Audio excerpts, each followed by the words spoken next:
Bueno, voy a empezar comentando a los asistentes, ¿no? Bueno, yo soy Germán Ros, soy profesor del Departamento de Física y Matemáticas de aquí de la Universidad de Alcalá. Y bueno, desde hace ya unos años me dedico sobre todo a dar clase en la Facultad de Educación a los futuros maestros y también en el máster de secundaria a los que serán también los futuros profesores de educación secundaria, ¿no? Aunque estuve muchos años dando clase también en la Escuela Politécnica a los ingenieros, ¿no? Donde se daba una física un poquito más dura, ¿no? Entonces, bueno, desde hace bastantes años mi interés también se ha movido hacia temas un poco más interdisciplinares, no tan duros en la física como antes, que me dedicaba al estudio de los rayos cósmicos y demás. Y bueno, pues ahora he preparado una charla breve sobre un poco cómo la ciencia y el arte pueden ser cosas que también pueden estar unidas, ¿no? Que es muy interesante, ¿no? Pensar que aunque uno se tiene que especializar en su futuro, pues luego esa especialización se puede conectar con otros saberes y eso realmente, por lo menos a mí me parece muy valioso, ¿no? Entonces, bueno, voy a empezar después de esta breve introducción con la charla. A ver, no sé si tengo que poner primero compartir esto. Creo que ahí se ve bien, ¿no? Bueno, entonces la charla se titula un poco así, ¿no? Un viaje por la ciencia oculta en el arte. Y bueno, pues lo que voy a hacer es recorrer un poco algunos aspectos del arte, sobre todo relacionados con la física y con las matemáticas, que son los aspectos que yo más domino. Esta charla podría tener muchos otros caminos, porque la ciencia y el arte se unen en muchos aspectos. Por ejemplo, sin duda podría tratarse desde el punto de vista químico, aspectos relacionados con los pigmentos, el color, la conservación. Se podría haber hablado de la historia de la biología o de la fisiología en la medicina, en el arte, que ha sido también muy importante. Pero, bueno, pues cada uno se centra sobre todo en lo que sabe, ¿no? Así que yo me voy a centrar un poco más en la parte de física y matemáticas, esperando que os resulte ameno. A ver si me deja cambiar. Ah, por aquí. Ahí está. Bueno, el primer tema que vamos a tratar, y que ha sido siempre un constante en la historia del arte, es cuál es la proporción más bella, ¿no? Es una pregunta que se han hecho los artistas desde el principio de los tiempos. Cuando tú quieres diseñar, no, por ejemplo, un cuerpo humano, ya sea una escultura, un retrato, la pregunta es cuáles son las dimensiones o las proporciones que nos resultan más bellas, ¿no? Más estirado, menos estirado. Esa ha sido una pregunta muy importante en la historia del arte. Uno de los primeros que intentó dar respuesta a esta pregunta, aunque con un fin más puramente matemático, fue Euclides, ¿no? Y ahí surgió lo que se denominó el número de oro. Surge de plantear en realidad un problema puramente matemático, que es el siguiente. Imaginemos que tienes un segmento de recta que mide, por ejemplo, A más B. La cuestión es en qué punto en medio lo tengo que dividir, de tal manera que esa proporción entre la parte más larga y más corta sea bella, ¿no? Imaginaros un cuerpo entero, pues ¿dónde tengo que dividirlo para hacer esas proporciones bellas? Bueno, pues Euclides propuso que para dividir un segmento de una forma que resulte adecuada, estética, lo ideal sería que el cociente entre el tamaño total del segmento, A más B, dividido de la parte más larga A, fuera igual al cociente entre la parte más larga A y la parte más corta B, que es lo que tenéis ahí abajo a la izquierda. De alguna manera esta es la idea, ¿no? Es que el total es a la parte más grande, lo que la parte más grande a su vez es a la parte más pequeña. Bueno, a partir de esa ecuación A más B dividido de A igual a A entre B, y mediante cálculos muy sencillos de álgebra, dependiendo de un poco los cursos que estéis, pero si sois de tercero o cuarto de la ESO superior, a partir de cálculos muy sencillos podéis encontrar que necesariamente esa ecuación te lleva una ecuación de segundo grado y que su resolución te da un número en concreto que es el que llamamos el número de oro, que se llamó el número de oro, aunque ese nombre lo recibió ya a partir del Renacimiento, que es 1 más raíz de 5 dividido 2, que como veis ese número que aparece ahí, 1.618033, que es un número irracional, tiene infinitos decimales. Tiene infinitos decimales como el número pi, por ejemplo, ¿no? Que seguro que conocéis. Bueno, pues entonces hay que dividir el segmento de acuerdo a esa proporción, de acuerdo al número phi. Si uno, bueno, también aquí quería comentaros, Euclides en realidad no encontró el número de oro a partir de argumentos algebraicos. El álgebra se utiliza mucho más adelante en la historia de las matemáticas, ¿no? Lo hizo a partir puramente de geometría. La demostración geométrica es mucho más difícil, ¿no? En la antigüedad había bastante diferencia entre lo que eran argumentos geométricos y puramente aritméticos, ¿no? Por eso la geometría y la aritmética, de hecho, eran áreas diferentes en el quadrivium. Y bueno, había cierta disputa entre ellas, ¿no? Y por ejemplo, pues a Pitágoras odiaba la geometría porque aparecían números irracionales como este y no números perfectos y bonitos y bellos como los números naturales 1, 2, 3, 4 o las fracciones sencillas, ¿no? Pero bueno, eso es otra historia, es otra charla, ¿no? Este número de oro tiene propiedades muy interesantes. Por ejemplo, ahí tenéis algunas propiedades algebraicas curiosas, pero fijaros sobre todo en las últimas, muy, muy curiosas, ¿no? El número de oro, si lo elevas al cuadrado, ese 1,66 con infinitos decimales, pues resulta que te sale un número que tiene exactamente los mismos decimales que el original. Infinitos decimales y exactamente los mismos en el mismo orden. También si haces la inversa del número de oro, te surge otro número irracional que de nuevo tiene exactamente los mismos decimales que el propio número de oro. Estas dos propiedades tan curiosas no las tiene ningún otro número irracional. Fijaros que es bastante curioso, infinitos decimales y todos idénticos, tanto elevándolo al cuadrado como haciendo la inversa, ¿no? O sea que es un número realmente sorprendente. Una actividad que podíamos hacer en el aula, o si hay aquí algún docente vuestro que puede plantear en el aula para trabajar un poco sobre esto del compás áureo, o quizá vosotros por gusto, es lo que se llama construir un compás áureo, que lo tenéis ahí, o aquí tengo yo uno también, si veis la cámara. Ah, claro, con el fondo casi no se ve. Lo tengo que poner así un poco sobre mí mismo, o tampoco. Bueno, si no lo veis ahí, esto de los fondos no lo tenía yo controlado, que no se iba a ver muy bien. Bueno, ahí lo veis así fácilmente, ahí un poquito. Bueno, de lo que se trata simplemente es de coger dos trozos de cartón de la longitud correcta, ahora lo vemos, y unirlos simplemente con una chincheta, ¿no? Y de esa manera construyes tu propio compás áureo. ¿Por qué compás áureo? Porque la proporción entre lo que da un lado del compás y la proporción de lo que da el otro lado del compás van a seguir la proporción áurea. Y para construirlo, simplemente necesitas tener ahí lo que deben medir los lados. Fijaros, por ejemplo, en la tabla yo he elegido el valor de B, el lado derecho del compás, digamos, ese trocito, puede valer lo que vosotros queráis, 3, 4, 5 o hasta 9 centímetros. Simplemente si multiplicáis el lado B por el número de oro, os da lo que debe medir el lado largo para que la proporción sea la adecuada, la proporción áurea, ¿no? Y con A más B, pues tenéis el total. Entonces construís dos trocitos de cartón del tamaño A más B, el que queráis, en la que separa A y B ponéis la chincheta y tenéis vuestro propio compás áureo con el que podéis jugar a medir, por ejemplo, en diferentes obras de arte si encontráis proporciones áureas, ¿sí? Proporciones bellas. Por ejemplo, si jugáis a esto, podéis encontrar opciones muy diversas. Aquí tenéis, por ejemplo, la Adán y Eva de Durero, que está en el Prado, y ahí podéis ver que justamente el lado largo sería el que va de los pies al ombligo y del ombligo a la cabeza sería el lado largo. El cociente entre lo que mide ese lado largo y el lado corto es la proporción áurea. Si tú jugaras con el compás, el lado largo sería este lado del compás y luego manteniéndolo sin mover, verías que este lado es el lado corto, ¿no? Luego podrías ahí jugar a buscar esa proporción áurea. En la Venus de Botticelli, pues también encontráis la misma relación, pies, ombligo, ombligo, cabeza, para la proporción del cuerpo humano, cómo debo proporcionar el cuerpo humano para que sea una proporción bella o correcta. En la Mona Lisa original, también en la Mona Lisa que tenéis en el Prado, en este otro cuadro muy parecido al de la Mona Lisa, probablemente dicen los estudiosos hecho en el mismo estudio, por aprendices probablemente de Da Vinci, pues también veis que sigue una proporción de ese estilo entre la parte de abajo del cuadro, donde ponen las manos, el cuello y el cuello hasta la cabeza. En la famosa también Joven de la Perla de Vermeer, pues veis que se cumple una relación parecida a la que hemos visto en el anterior y también en la cara, que es muy clásico, de la barbilla a los ojos, de los ojos hasta el final de la cabeza. También sigue la proporción áurea. En muchas de las esculturas clásicas, el Apolo de Belvedere, la Venus de Milo, la Afrodita de Nidos, en todas ellas se cumple más o menos esta misma proporción, pie, ombligo, ombligo, cabeza, sigue cumpliendo la proporción áurea. También en el famoso David de Miguel Ángel. El arquetipo de lo que debía ser una escultura o un cuerpo bien proporcionado en la época clásica era el Doríforo de Policleto, que aquí tenéis una réplica que también hay en el Museo del Prado, y también os dejo ahí el enlace, podéis, si lo busquéis rápido en Google lo anotáis, lo vais a encontrar bastante rápido, ¿no? Juan Luis Arzuaga es un famoso investigador, ¿no? Paleontólogo también aquí de la Universidad de Alcalá,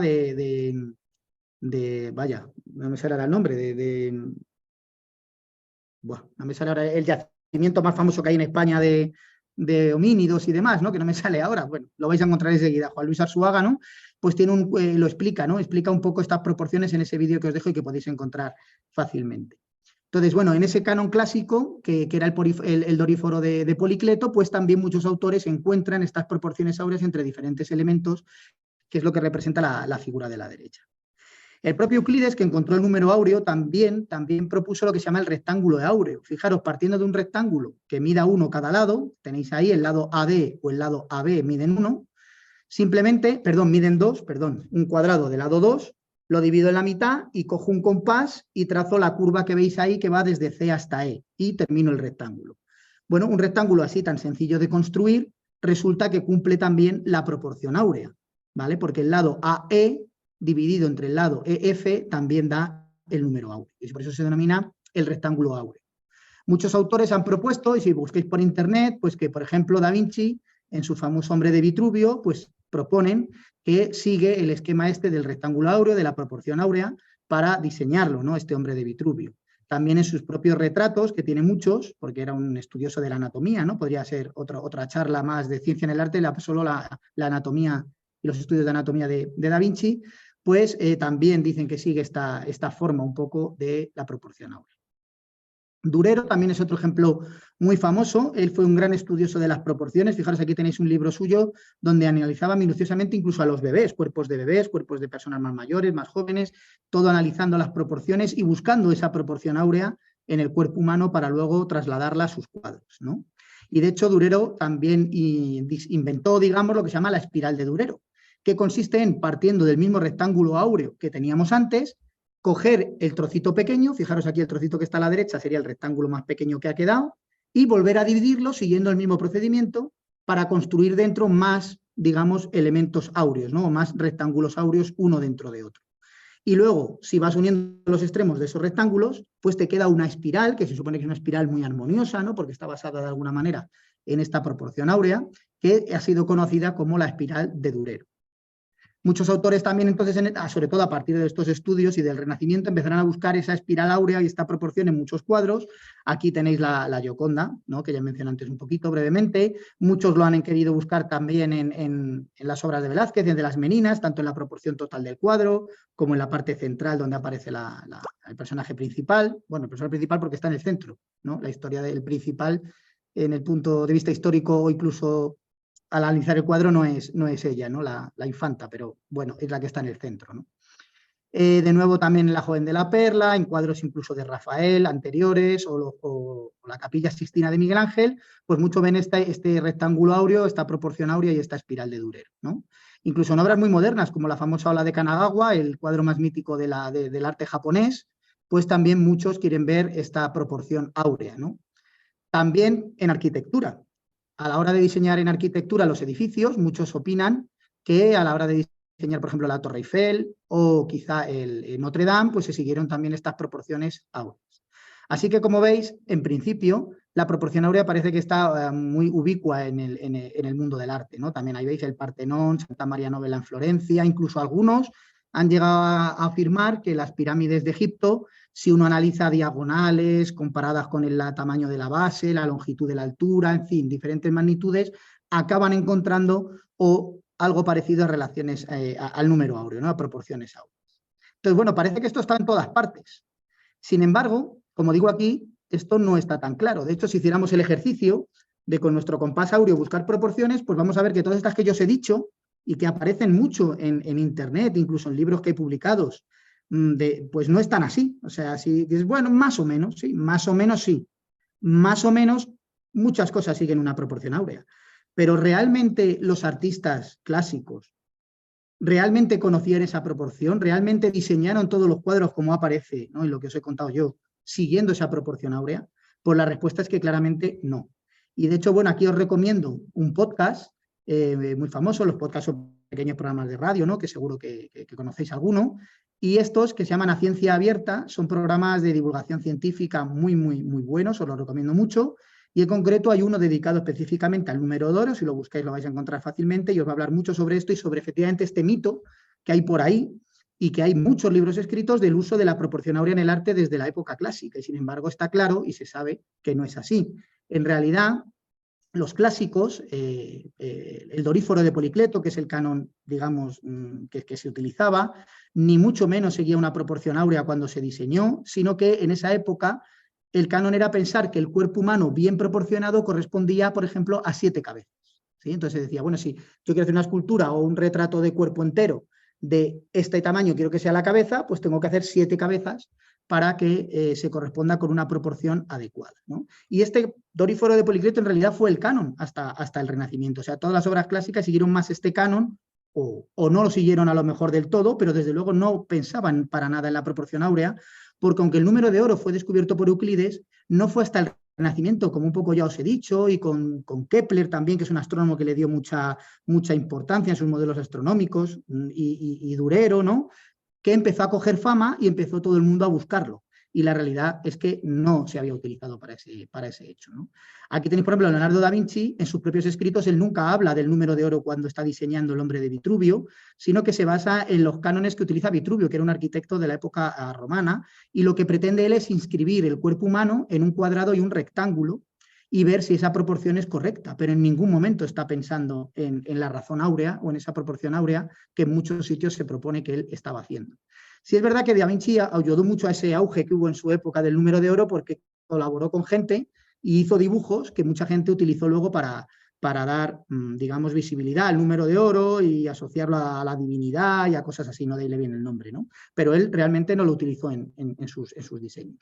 Y es que, bueno, uno si quiere, pues puede encontrar la espiral de oro, la proporción áurea, donde sea. Yo os he mostrado antes, ¿no? Pues cojo cualquier obra clásica y apaño la espiral de oro, la estiro un poquito más, un poquito menos, y bueno, pues casi cualquier cosa que yo quiera, más o menos puede seguir la proporción áurea como puede seguir otras, ¿no? Hay gente que, como veis aquí, pues en Velázquez, que desde luego no diseñó las meninas pensando en la proporción áurea, pues encuentra 200 espirales de oro y les quiere buscar un significado a cada una de ellas, porque esto es uno de los sesgos más importantes que tienen los seres humanos, ¿no?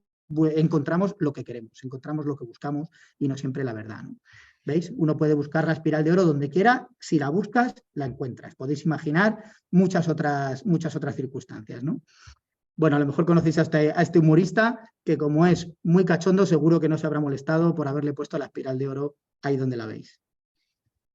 Hay artistas más modernos que sí que, conociendo la espiral de oro, aposta la han utilizado como un diseño. Ya he hablado de Durero, él sí la buscaba específicamente, diseñó la espiral, la utilizó en algunos de sus cuadros. Le Corbusier, que a lo mejor lo conocéis, un arquitecto muy importante, diseñó también una manera de construir edificios basándose en la proporción áurea, pero que fijaros que si la trasladamos a un cuerpo humano, como se ve ahí, realmente el cuerpo humano quedaría un poco deformado, o sea, no sigue el canon de lo que sería un cuerpo humano realmente. Y también Dalí, este es un cuadro de Dalí, pues utilizó la proporción áurea en alguno de sus cuadros, ¿no? Pero ya son arte mucho más moderno y que sí, aposta, y conociendo el número de oro, pues inventaron o hicieron arte, obras artísticas con este canon, pero no los clásicos. ¿De acuerdo? Entonces esta obsesión, como digo, en realidad viene del Renacimiento, ¿no? Incluso ha habido algunos estudios, que os pongo ahí un enlace, si lo buscáis por ese nombre, que si lo hacéis es como una especie de test donde aparecen diferentes rectángulos con diferentes proporciones. Y la idea es que tú indiques cuál de los dos te parece mejor, más bello, mejor proporcionado. Y uno hace un estudio de este estilo con millones y millones de clics. Si de verdad la proporción áurea fuera o representara la belleza para nosotros, pues ese tipo de proporción sería la que gana, ¿no?, en este concurso. Y se ve que no necesariamente, ni siquiera esa división siguiendo la proporción áurea es la que nos parece realmente más bella, ¿no? O sea que claramente no es el motivo por el que está ahí. Bueno, pues hasta aquí un poco la primera parte de la charla, y ahora voy a pasar a un segundo tema un poquito diferente, para combinar un poco de matemáticas con un poco más de física, que es el de la astronomía, ¿no? La astronomía muy relacionada con la mitología y con el arte, ¿no? Porque aparece en muchos temas, ¿no? Por ejemplo, ahí tenéis ese cuadro, que también está en el Prado, ¿no? Intento coger casi siempre ejemplos cercanos para que tengáis la oportunidad de visitar el Prado el que no lo haya hecho, ¿no? Claro, cuando uno está al Prado hay tantos cuadros que lo más valioso es saber qué vas a mirar, ¿no? Como casi siempre, porque el que sabe ve con atención, y el que no, pues pasamos por allí y nos da igual, ¿no? Entonces, por lo menos aquí os lleváis unas referencias de qué me puedo fijar. Podéis llevar vuestro compás áureo al Prado y medir allí a ver más o menos si las cosas se cumplen con una cierta distancia, pero bueno, sabiendo que esto es un juego, ¿no? No una realidad. Bueno, pues este cuadro que está en el Prado es un cuadro de Rubens, que se titula Saturno devorando a sus hijos. Seguro que os suena también a lo mejor uno parecido de Goya. Y este cuadro une a tres personajes muy importantes, a Rubens con Galileo y Herschel, dos de los grandes científicos del pasado, ¿no? Galileo, conocidísimo, y Herschel, un importantísimo astrónomo, ¿no? Bueno, vamos a ver un poco qué historia esconde este cuadro.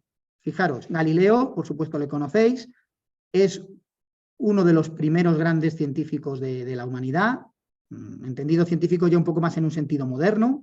porque fue el que puso en valor, por ejemplo, el valor de la experimentación en ciencia, que hasta entonces pues, no se consideraba que experimentar fuera algo relevante en ciencia, como ahora sabemos que es indispensable, ¿no? No se entiende la ciencia, las ciencias naturales al menos, me refiero, las ciencias experimentales no se entienden sin este paso, que fue él el que puso en valor, y algunos otros, pero él muy significativamente, y además, como seguramente habéis oído, utilizó el telescopio e hizo importantes descubrimientos en astronomía. Aquí también hay que tener cuidado porque muchas veces se habla de que Galileo inventó el telescopio. Galileo no inventó el telescopio, pero sí es verdad que lo mejoró y además que lo utilizó para estudiar el universo, y eso sí fue pionero, ¿no? Algunos otros lo utilizaban sobre todo como una especie de catalejo, algunos otros lo utilizaban para mirar al cielo, pero nadie como él llegó a realmente empezar a hacer descubrimientos importantes utilizando el telescopio, como luego se ha seguido haciendo hasta hoy en día. Uno de los primeros descubrimientos de Galileo, cuando apuntó a la Luna, claro, lo primero que tenemos más cerca, aunque de cerca nada, pero lo que tenemos más cerca, pues fue que la Luna tenía cráteres, ¿no? Que es lo que pintó en estos dibujos, que han sido dibujos muy célebres y que estaban desaparecidos hasta hace relativamente poco, que se encontraron en una biblioteca, creo recordar, del Vaticano, lo estoy diciendo de memoria, no estoy seguro, pero fueron dibujos que luego habían sido copiados por otros y teníamos copias, ¿no? Pero se encontraron los originales no hace tanto tiempo. Y un descubrimiento importantísimo que hizo también Galileo y que reflejó en esta especie de dibujos que veis ahí, es que Júpiter tenía lunas. Fijaros que estamos en una época en la que había un debate entre los modelos heliocéntrico y geocéntrico, ¿no? El modelo geocéntrico, el dominante todavía en su tiempo, decía que la Tierra estaba en el centro del universo y todo daba vueltas alrededor de él de cierta forma, ¿no? Normalmente siguiendo círculos o combinando círculos, etc. Pero ya existía en su tiempo el modelo heliocéntrico, sobre todo apoyado por Copérnico, que fue el que lo formalizó un poco más, que decía que era la Tierra, perdón, el Sol el que estaba en el centro y la Tierra también daba vueltas alrededor de él, ¿no? Entonces, estaba en una época de debate esto, no había casi observaciones suficientemente buenas, y entonces lo que hizo Galileo fue apuntar a Júpiter, planeta que se conocía en su época, hasta Saturno se conocían, y como veis ahí en uno de los días, el 7 de enero de 1610, pues él pintó como que veía alrededor de Júpiter, ese circulito más grande, 3 estrellitas. Él creyó que eran estrellas al principio. Pero fue mirando días sucesivos y vio que esas estrellas ya de repente se colocaban en otra posición. Incluso a veces no se veían 3, se veían 2, como veis, por ejemplo, el día de enero. Y creo que Jenner es enero, espero no estarme confundiendo, pero bueno, es lo de menos. Y el 15 de enero, fijaros que incluso de repente ya no vio 3, vio 4. Entonces, Galileo interpretó correctamente que eso no podían ser estrellas, que era lo que se creía en su época, que había planetas y estrellas al final, ¿no? Al fondo del universo, de alguna manera. Él descubrió e interpretó que eso debían ser satélites, lunas, digamos, girando alrededor del propio Júpiter. Y claro, cuando pasaban por detrás de Júpiter, por eso no las veíamos, por eso a veces veía 2. Por eso un día vio 4, porque la otra estaba por detrás y de repente se asomó, ¿no? Estos estudios no bastaron solo 6 días, lo hizo mucho más días, le llevaron a concluir esta idea que era revolucionaria en su tiempo, porque por primera vez en la historia había una prueba de que había algo en el universo que giraba alrededor de algo que no era la Tierra.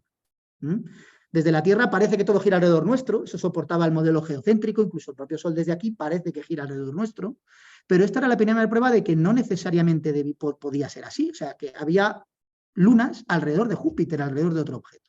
Y esto era muy importante para apoyar ese modelo heliocéntrico. Es un paso clave en la historia del conocimiento. A ver, vale. Bueno, otro descubrimiento importantísimo fue el de Saturno. Fijaros, ahí tenéis arriba una secuencia un poco de los diferentes dibujos que hizo Galileo de Saturno. Bueno, pues ahí veis en la parte de arriba como uno de los días pintó así como 3 circulitos, ¿no? Y él interpretó igual que esas dos, al principio dijo, oye, pues debe ser Saturno y 2 estrellas. Pero luego fijaros cómo va haciendo dibujos que cada vez más empiezan a parecer a lo que hoy en día sabemos que son en realidad, que son los anillos de Saturno. Galileo, con la resolución del telescopio que tenía, no llegó a interpretar que eso eran anillos, eso era algo ya que se escapaba totalmente de las ideas que se tenían en esa época, porque algo que no era ni siquiera circular, como un anillo, realmente escapaba. Él siempre, aunque pintó ya esos dibujos que nos empiezan a recordar anillos, él siempre pensó que eran estrellas y que lo veía así por algún problema del telescopio, porque claro, Saturno está todavía mucho más lejos y el telescopio eran lo que eran, ¿no? Incluso el suyo mejorado, ¿no? Pero fijaros, aquí viene lo interesante con la conexión de antes, ¿no? Si os fijáis en el cuadro de Rubens, que es Saturno devorando a sus hijos, pues veis que arriba pinta lo que parecen 3 estrellas, ¿sí? Hoy en día sabemos que Rubens era una persona muy curiosa en su tiempo, muy estudiosa y que estaba en contacto con toda la ciencia de la época. La ciencia entonces o el conocimiento no se transmitía como hoy a toda velocidad, incluso demasiado rápido a veces, ¿no? Realmente entonces no era fácil que Italia y Bélgica, donde estaba Rubens, actual Bélgica, las cosas fueran tan rápido, pero realmente Rubens era una persona muy, muy en contacto con el saber científico de su tiempo. Y lo que refleja en su cuadro, Rubens en 1636, esas 3 estrellas reflejan esos dibujos que había hecho Galileo. Él representa a Saturno de esa manera, digamos, reflejando los dibujos que había hecho Galileo, ¿no? Entonces ahí veis cómo Galileo y Rubens están unidos por esta bonita historia sin haberse conocido nunca, pero Rubens conocía los avances de Galileo. En realidad, no fue hasta casi un siglo después, cuando Herschel, el otro de lo que os he hablado, un astrónomo de los más importantes que hubo luego después, y que desarrolló ya telescopios mucho más avanzados y mejores, llegó a enfocar a Saturno y realmente ver esos anillos y darnos cuenta de que no eran estrellas, eran realmente anillos, ¿no? Y eso no se descubrió hasta un siglo después. Bueno, ahí os he puesto el cuadro de Goya, que seguro que también conocéis, que también está en el Prado, y donde podéis comparar un poco el estilo de los 2 autores, muy diferentes, sobre todo porque Goya aquí está en la época esta de sus pinturas negras, ¿no? Entonces es bastante diferente, pero en cualquier caso el mito de Saturno devorando a su hijo, pues es muy importante, ¿no? La historia cuenta la mitología, ¿no? Saturno había heredado el reino de los cielos de su padre Urano, porque su hermano mayor Titán se lo había dejado, pero a cambio Titán le había impuesto que no tuviera descendencia, ¿no? Los dioses de la mitología griega eran así un poquito entre ellos, ¿no? Y eran como eran, no lo puedo decir aquí en público, ¿no? Entonces, bueno, él devoraba a sus hijos, a los hijos que tenía los tenía que devorar para cumplir la promesa, aunque no devoró a todos. Uno de los que nos devoró fue Júpiter, que luego le sucedió en el trono. Aquí tenéis otro cuadro de Rubens que está en el Prado, que se llama El nacimiento de la Vía Láctea. Júpiter, justamente, hijo de Saturno, es ese que veis ahí. Y está observando a su hermana y esposa Juno, o era para los griegos, Juno para los romanos, que está, si veis, dando de mamar a un niño. Este niño es Hércules. El mito cuenta que Júpiter, como casi todos los dioses griegos, también las diosas, no os creáis, pero bueno, los dioses más, era muy promiscuo, tenía muchos amantes y tenía hijos por todos los lados. Juno no estaba muy contenta al respecto. Claro, estos hijos de dios y humana se llamaban semidioses, Hércules era uno de ellos, y Júpiter quería que su hijo Hércules fuera un dios total, y se le ocurrió la idea de que, bueno, mientras duerme mi mujer, que es una diosa, claro, pues le voy a poner el niño a mamar, a ver si con la leche de ella así se transforma en dios, no completo, ¿no? Y así hizo. Claro, Juno se despertó, se enfadó un poco, y al arrancárselo del pecho es cuando se derrama ese chorro de leche que veis ahí, que ese chorro de leche es esa nube, esa especie de neblina que vemos por la noche en el cielo, que en realidad es una acumulación de estrellas y que es lo que llamamos la Vía Láctea. De ahí que este cuadro se llame El nacimiento de la Vía Láctea. Este mito es el que relata el nacimiento de la Vía Láctea en la mitología griega, ¿no? Muy interesante también que Rubens, en el cuadro, si os fijáis en la parte de esa nube que hay abajo a la derecha, que es eso que vemos en el cielo, pinta muchos puntitos. Es decir, Rubens ya sabía que la Vía Láctea era en realidad una acumulación de muchas estrellas. De nuevo, eso lo sabía porque Galileo es el que había visto esto. Galileo es el que había visto con su telescopio que esa enorme mancha que parece haber por la noche, si la veis el cielo en una noche clara, y normalmente con poca luz, aquí en Alcalá difícil, pero seguro que en algún momento habéis tenido la oportunidad de verlo bien, pues esa mancha en realidad no es una mancha, es una acumulación de muchos puntitos. De nuevo, Rubens nos dice aquí, ojo que yo estoy al loro de la actividad científica más moderna y lo reflejo en mis cuadros, ¿no? Ay, que no me pasa, tengo que darle aquí. Bien, otro cuadro de Rubens muy interesante es la adoración de los Reyes Magos, y ahí en concreto, sobre todo por el penacho que lleva Baltasar, que en realidad es un ave del paraíso. No me voy a entretener, porque si no, no me va a dar tiempo a contaros nada más, pero también os recomiendo este podcast, otro podcast diferente de ciencia, Catástrofe Ultravioleta, donde tenéis capítulos buenísimos relacionados con la ciencia, y por ejemplo, en uno de ellos os cuenta la historia de ese cuadro, lo interesante que es la historia del ave del paraíso, cómo en la época de Color y posterior, ¿no? Siglo XVI, XVII, se volvían locos buscándolos en Latinoamérica, en fin, pero no me quiero entretener, eso os lo dejo ahí para el que quiera siga aprendiendo. Y otro cuadro de Rubens muy interesante, este no está en el Prado, es el de Perseo liberando a Andrómeda. Esto lo he puesto simplemente porque quería continuar comentándoos que no solo, como habéis visto aquí, Saturno o la Vía Láctea o tal, ¿no? Sino que es que el tema de la mitología en el arte es seguramente el tema que más aparece en el arte, ¿no? Junto con el tema religioso, la mitología es el tema fundamental en el arte, y la mitología y la astronomía están muy unidas porque casi todas las constelaciones, estrellas o mitos relacionados con el universo se les ha puesto nombre de relacionados con dioses o de la época griega, ¿no? Que ellos mismos pusieron a las constelaciones, ¿no? Entonces, estudiando las constelaciones, estudiando el cielo nocturno, podemos relacionarlo fácilmente con el arte y con la mitología. Por ejemplo, Hércules, muy famoso del que acabamos de hablar, las 12 famosas pruebas de Hércules que tuvo que superar. Hércules tiene su propia constelación en el cielo. Podemos estudiar, por tanto, algunos aspectos de astronomía relacionados con él. Y en el arte, pues os pongo un ejemplo. Solo en el catálogo del Prado, por internet podéis consultarlo, si pones Hércules, solo el Prado tiene 126 obras de arte donde Hércules es el protagonista. 126 solo sobre Hércules, solo en el Prado, para que nos hagamos una idea de la importancia, ¿no?, que tiene la mitología en el arte. Y bueno, un caso ya un poco más diferente, no tan clásico, son las famosas constelaciones de Joan Miró. Esto es un juego que hago yo también a veces en los institutos, más en los colegios cuando voy en primaria, ¿no?, que le doy a los alumnos un mapa del cielo, de puntitos, de las estrellas, y les digo que pinten sus propias constelaciones, igual que hicieron los griegos. Y cada uno puede pintar las suyas, como hizo aquí Miró, porque el Centauro, o Piscis, o Acuario, o Libra, o Cáncer, no existen, ¿no? Cada uno puede imaginar las formas que quiera, y esas solo están ahí porque son la mitología griega y hemos heredado las constelaciones de los griegos, otras diferentes tienen otras culturas, otras diferentes haríamos hoy en día, como por ejemplo hizo aquí Miró, ¿no?, que incluso le puso colores, ¿no?, al asunto. Bueno, vamos a pasar a un tercer tema. Volvemos un poco más a un tema más relacionado con las matemáticas y ahora vamos a hablar un poquito de la simetría y de las teselaciones, ¿no?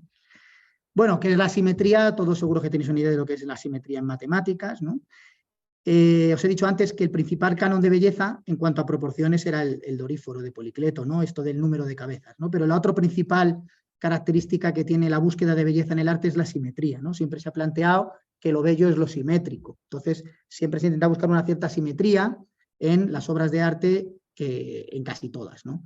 Uno puede jugar a encontrar diferentes simetrías o a crear objetos con diferentes simetrías. Simetría axial en torno a un eje, ¿no?, la mitad de la cara, ¿no? Nosotros en realidad no somos simétricos, aunque lo parezca, ¿no? Si fuéramos simétricos seríamos bastante feos, ¿no? Con un programa hoy en día de imágenes es muy sencillo hacerte tu propia cara, y veréis qué guapos quedáis. O sea que parecemos simétricos, pero no. Los animales igual, ¿no? Pueden parecer simétricos, podemos hacer dibujos con cierta simetría, y los artistas también han hecho siempre de la simetría un elemento importantísimo de sus obras. Aquí veis también el descendimiento de Van der Weyden, también en el Prado, donde toda la propia composición artística sigue una simetría. Pasa muchísimo en el arte esto, ¿no? Aquí otro de los cuadros de él, donde sigue también esta idea. Otro ejemplo de simetría en lugar de respecto a una recta y respecto a un punto, lo que se llama la simetría central, muy útil en perspectiva, que no me voy a detener ahora. Otro ejemplo es la simetría radial, ¿no? Todo lo que existe en construir rosetones, cosas más o menos esféricas, mandalas, que a lo mejor os suenan, pues todo se consiste en esta simetría. Y bueno, no es raro hacer juegos de este estilo cuando a lo mejor eres más pequeño, pero también convendría hacerlos cuando somos más mayores, ¿no? Hay que jugar con muchas cosas, ¿no?, para hacer dibujos con diferentes simetrías y construirlos. Y una manera muy divertida de hacerlos con lo que se llaman los libros de espejos, que no son más que dos espejitos unidos. Dos espejitos unidos. Lo puedes hacer con dos espejos de tu casa, o quizá incluso lo tenéis, libros de espejos en casa que se utilizan para maquillaje o para otras cosas, o se compran, son muy baratos, 1 euro o 2 euros, y con eso haces dibujos muy sencillos, y poniendo tu libro de espejos encima te salen cosas simétricas tan divertidas, tan bonitas como las que veis ahí, muy sencillas. También podéis jugar a construirlos por internet, dibujos como mandalas, ¿no?, en base a estas simetrías. Tenéis, por ejemplo, esta página web, Drawings, que veis ahí, donde podéis hacer dibujos como este que veis aquí abajo a la derecha, construyendo diferentes mandalas y creaciones, cambiando el número de planos de simetría, y podéis hacer alguna actividad también relacionada con eso en el instituto, si vuestros profesores me están escuchando, quién sabe si hay alguno por ahí. Y un paso más adelante en esto de las simetrías es un poco el de los teselados. ¿Qué son los teselados? Fijaros, los teselados son, digamos, consisten en, de alguna manera, conseguir rellenar todo el plano con figuras geométricas repetitivas, ¿no?, repitiéndolas. Por ejemplo, una actividad que podríamos hacer sería que yo os diera 12 triangulitos como ese, 8 cuadriláteros como ese de ahí, y plantearos a ver si sois capaces de, digamos, colocarlos de tal manera que llenéis un folio, ¿no?, o que llenéis una parte del folio, pero, digamos, repitiendo el patrón, se acaba llenando todo el folio, o toda la mesa, o todo el suelo de la habitación, porque sería, al final, llenar un plano tan grande como uno quiera. Esto, por ejemplo, ya lo hizo un español, Puigdemont, ¿no?, donde veis ahí algunas de las soluciones que dio. Hay varias, aunque todas en el fondo se parecen mucho o se pueden obtener unas de otras, tienen cierta simetría.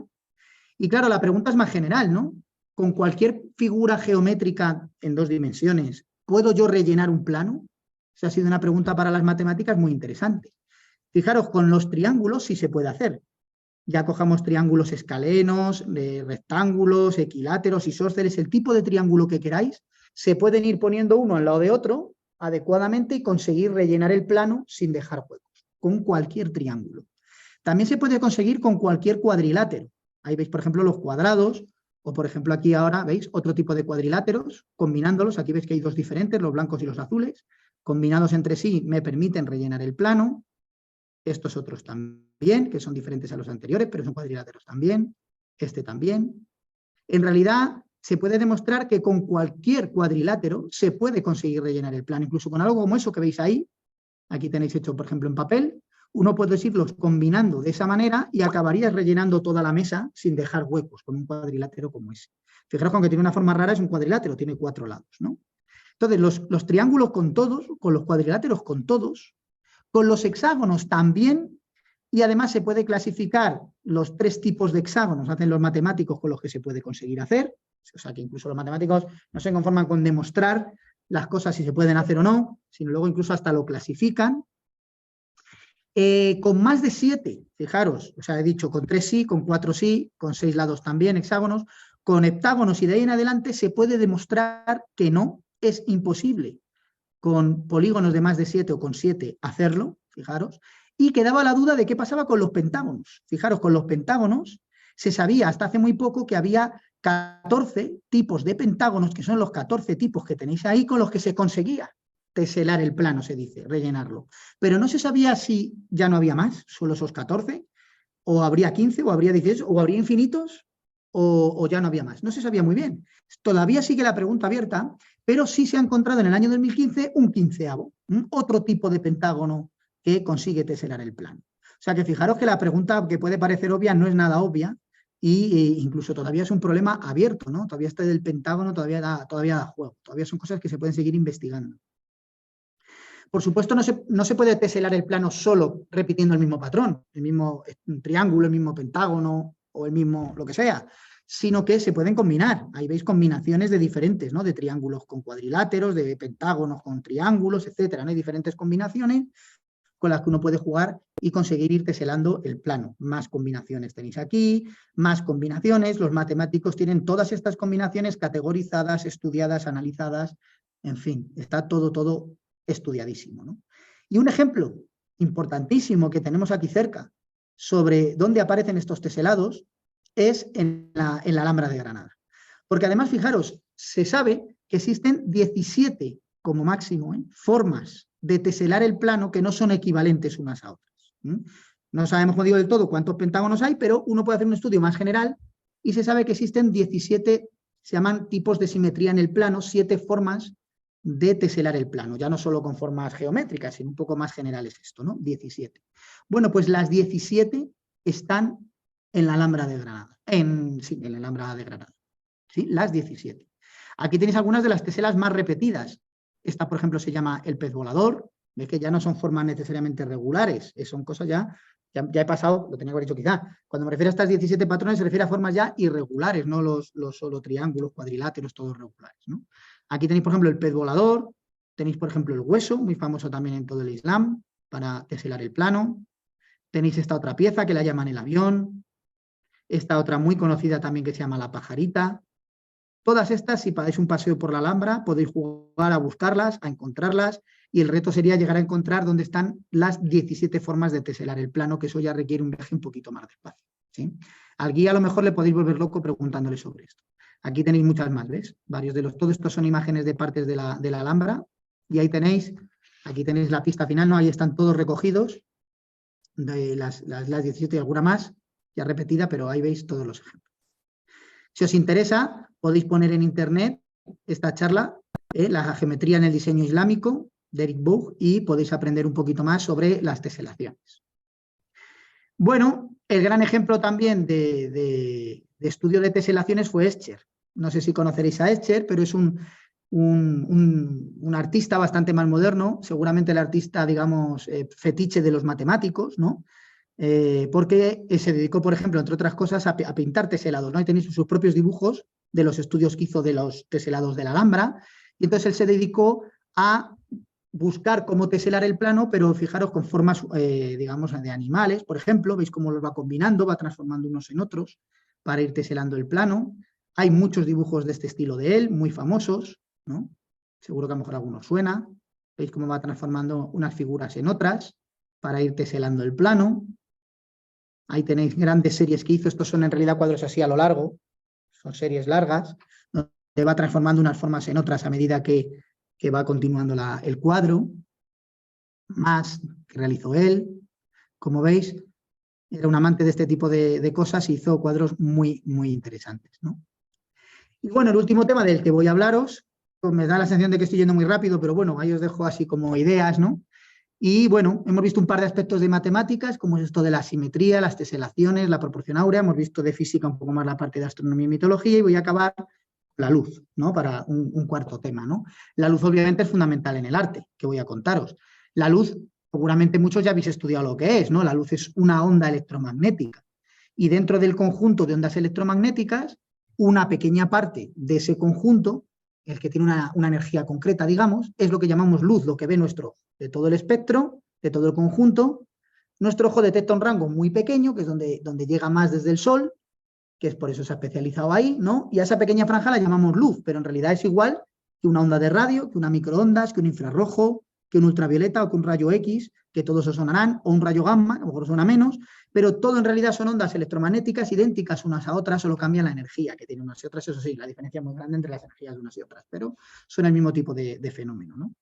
Bueno, pues el gran maestro de la luz en el arte es Sorolla, ¿no? Es reconocido como el pintor de la luz, seguramente os suena, y os lo pongo aquí además porque sin duda tenéis que visitar el Museo Sorolla, que está en Madrid, es una suerte tenerlo ahí, no era valenciano, pero estuvo mucho tiempo en Madrid y la mayoría de sus obras más famosas están en su casa aquí en Madrid, es una gran suerte tenerlo, hay que aprovecharlo.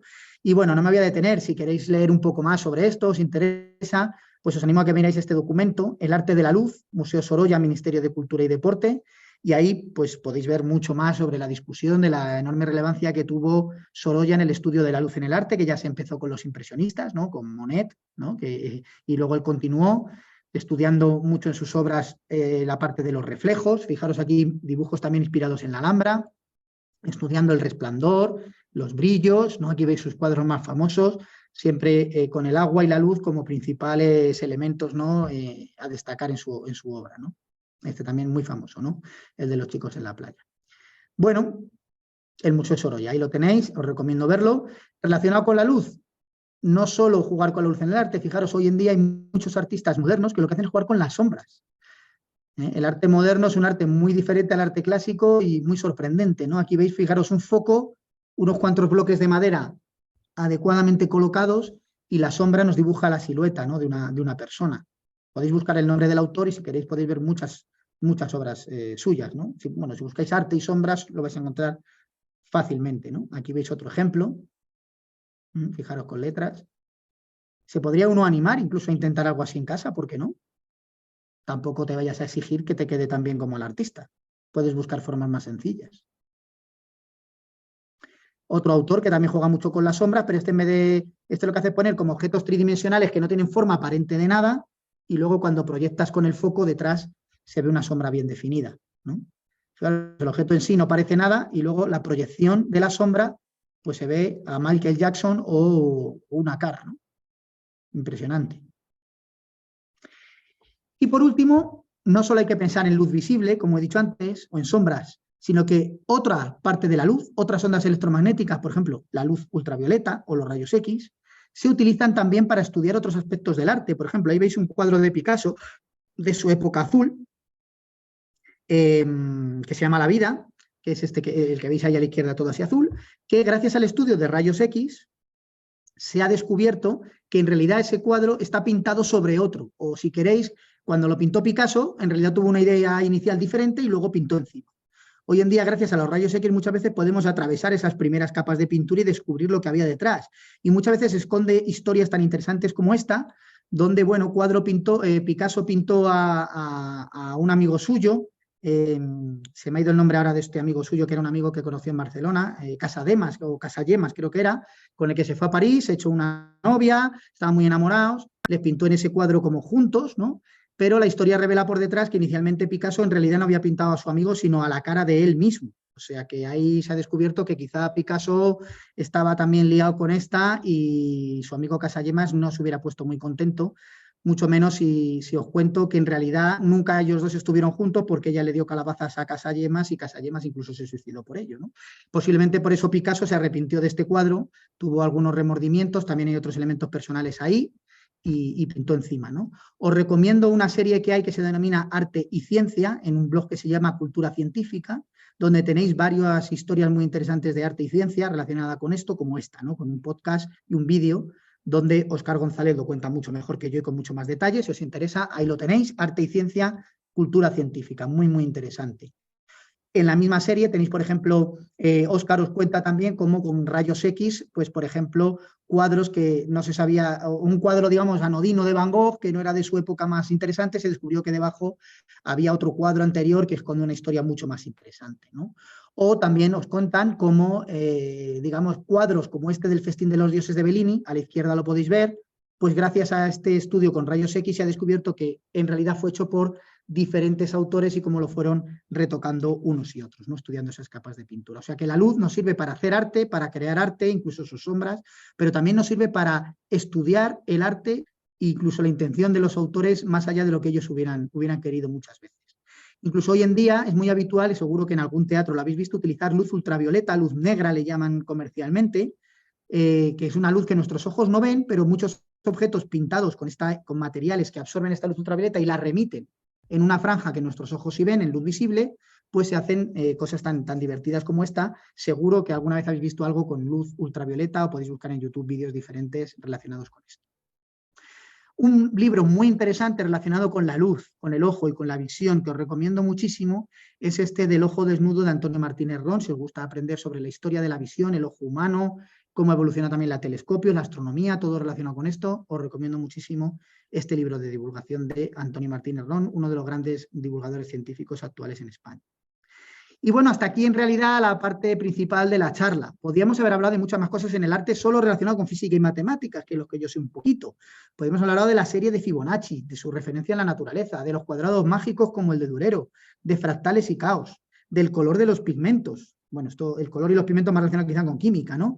Del uso de espejos y reflexión en los espejos se cuenta un poco, pero podemos hablar mucho más en el arte. De cómo la banda de Moebius, que es un objeto matemático, igual que los fractales, aparentemente abstracto, puede inspirar al arte. O podríamos haber hablado de música y danza, que fijaros que me centra en la parte principalmente artística, pero de música hay muchísima relación con las matemáticas y con la física. Ni más ni menos que la música estaba en el quadrivium, ¿no? He dicho antes que la aritmética y la geometría, junto con la astronomía, eran las tres ciencias fundamentales del quadrivium, y la cuarta era la música. La música era una ciencia, más considerada una ciencia que un arte en esa época. Es muy interesante estudiar la parte matemática y física de la música, y por eso no me puedo evitar recomendaros, al que os guste más la música que quizá las artes plásticas, este libro que es excepcional, La lira desafinada de Pitágoras, sobre el origen de la música, su relación con física, con el número de oro que he hablado, con la astronomía, con lo que se llamaba la música de las esferas y la astronomía. Maravilloso libro que yo me estoy acabando y que sin duda os recomiendo. Termino solo con un consejo. Si os ha gustado esta charla, pues seguramente os gusta la física, os gustan las matemáticas. En Alcalá tenemos un grado en física e instrumentación espacial, un grado bastante moderno, el año que viene es el tercer curso. Como veis, es un grado que une, muy orientado a física, pero sobre todo a la parte más del espacio, ¿no? Porque, bueno, física es muy amplio, tiene una formación general, pero luego va muy orientado al espacio y además se combina con una parte más relacionada con la ingeniería, con la parte de la instrumentación espacial. Si buscáis en internet, grado en física e instrumentación espacial, va a salir toda la información, vídeos de difusión, etcétera, etcétera. No me quiero entretener más. Y también, relacionado con las matemáticas, tenemos un grado nuevo que empieza el año que viene, que se denomina grado en matemáticas y computación. En este caso, las matemáticas y la computación, que sabéis que estará muy de moda, todo lo que tiene que ver con el análisis de datos, el Big Data, la inteligencia artificial. Todo eso aparece en el plan de estudios de este nuevo grado de matemáticas y computación, que estrenamos en el departamento el año que viene con mucha ilusión, y os esperamos también en uno o en otro. Y termino animando también, ¿por qué no?, a que estudiéis educación. Yo soy físico, me encanta la física, me encantan las matemáticas, pero yo llevo años dedicado más a la educación en la Facultad de Educación.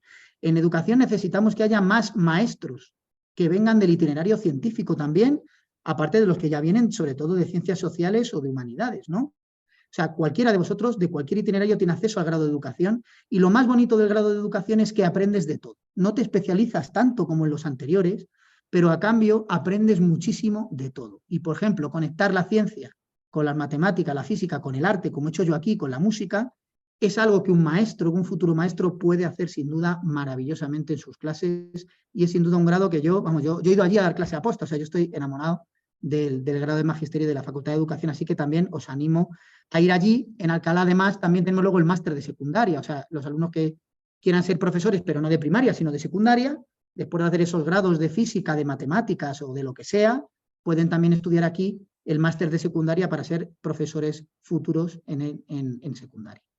Y nada, eso es todo. Os dejo ahí mi correo, mi cuenta de Twitter, Germán Roseme, donde divulgo cosas de este estilo, y 2 canales de YouTube. Uno es el mío propio, donde tengo sobre todo vídeos de física y para las clases y de muchos experimentos, y otro es el del grupo de investigación que yo tengo, donde también colgamos diferentes materiales, charlas de divulgación como esta y otras parecidas, y también, por ejemplo, un curso cero de física para los que estáis estudiando física o vais a empezar un grado en ciencias el año que viene, pues ese curso cero de física os puede venir bien para entreteneros este verano, para que así luego la física en la universidad el año que viene no sea tan costosa como muchas veces es. Y nada más, hasta aquí, muchas gracias a todos y ahora me podéis preguntar si queréis lo que estiméis oportuno.